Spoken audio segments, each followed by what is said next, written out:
తాజా మాజీ ZPTC Pabba Mahesh Gupta media సమావేశంలో మాట్లాడుతూ నిన్న పెళ్లుట్లలో జరిగిన ప్రోటోకాల్ సంఘటనపై ఆయన స్పందించి మాట్లాడుతూ కాంగ్రెస్ ప్రభుత్వం ఇచ్చిన హామీలను తుంగలో తొక్కి ప్రజల్ని భయభ్రాంతులకు గురి చేస్తూ ప్రజలు ప్రశ్నిస్తే వారిపై కేసులు పెడుతున్నారని, వారు ఎలక్షన్ కి ముందు ఇచ్చిన హామీలు అమలు చేసి ప్రజలను సంతోషపెట్టాలి గాని హామీలను అమలు చేయకుండా కాలయాపన చేస్తూ ప్రజలపై కేసులు ఏందంటూ ఆయన మండిపడ్డారు. మీ తాటాకు చప్పులకు భయపడేది లేదంటూ ఆయన హెచ్చరించారు.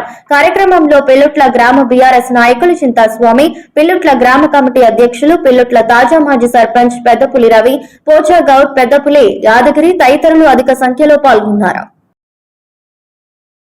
గ్రామ సభ చేయడం జరిగింది.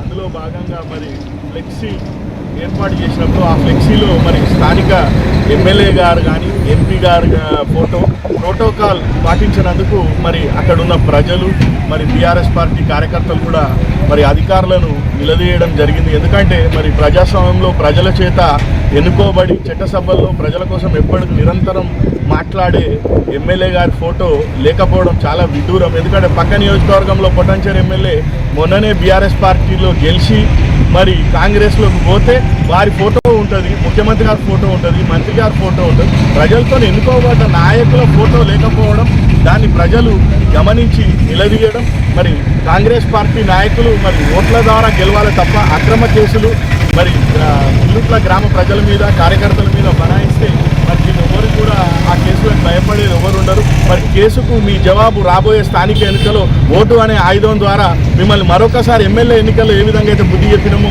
అదేవిధంగా స్థానిక ఎన్నికల్లో కూడా మరి బుద్ధి చెప్తారని మరొకసారి తెలుపుతూ మొట్టమొదట మీరు ఇచ్చిన హామీలు నెరవేర్చి 6 గ్యారెంటీలు మరి ప్రతి ఒక్కరికి రేషన్ కార్డు అన్నారు, ప్రతి ఒక్కరికి ఇల్లు అన్నారు, ప్రతి ఒక్కరికి 4,000 పెన్షన్ అన్నారు, ప్రతి ఒక్కరికి కూడా 1,00,000 రూపాయలతో పాటు తులం బంగారం అన్నారు. అదేవిధంగా ఎన్నో హామీలు 400 పైన హామీలు ఇస్తే 4 హామీలు కూడా ఇప్పటి వరకు ప్రభుత్వం పూర్తి చేయలేకపోయింది.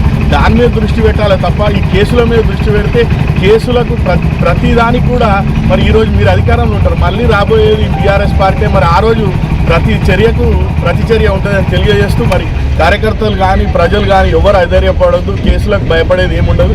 మేమే మా సొంతంగా కూడా మా మండల బీఆర్ఎస్ నాయకులం అవసరం ఉంటే మా సొంత డబ్బులు పెట్టి మా కార్యకర్తలను కాపాడుకొని వారికి బెయిల్ ఇప్పిస్తాం.